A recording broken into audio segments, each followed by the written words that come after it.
এটা কি দর্গি মাছ না চেউয়া মাছ আপনাদের কাছে কি নামে পরিচিত? আসসালামু আলাইকুম। কেমন আছেন সবাই? আশা করি সবাই ভালো আছেন। আমি আলহামদুলিল্লাহ অনেক ভালো আছি। আজকের আমি এই দর্গি মাছ না চেউয়া মাছ কোন জেলায় কি বলে বা কাদের কাছে কি নামে পরিচিত সেটা কমেন্ট করে জানাতে পারেন। আমি এই মাছটা রান্না করব, তাই আপনাদের সাথে শেয়ার করব।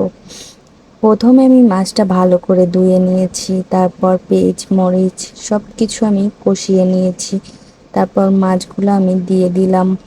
আসলে এই মাছটা খেতে কিন্তু অনেক মজা, আমার এবং আমার শ্বশুরের ভীষণ পছন্দের একটা মাছ।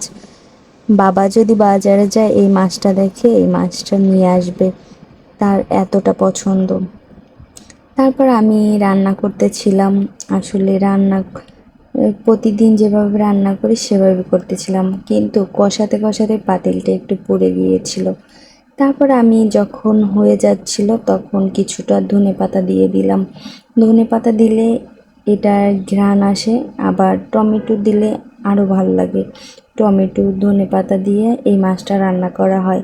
এই মাছটা বিশেষ করে মনে হয় শীতকালেই বেশি পাওয়া যায়। আমাদের এখানেও মাঝে মাঝে অনেক সময় পাওয়া যায়। আমার ভিডিওটা ভালো লাগলে অবশ্যই কমেন্ট করে জানাবেন। ভালো থাকবেন, সুস্থ থাকবেন। আল্লাহ হাফেজ।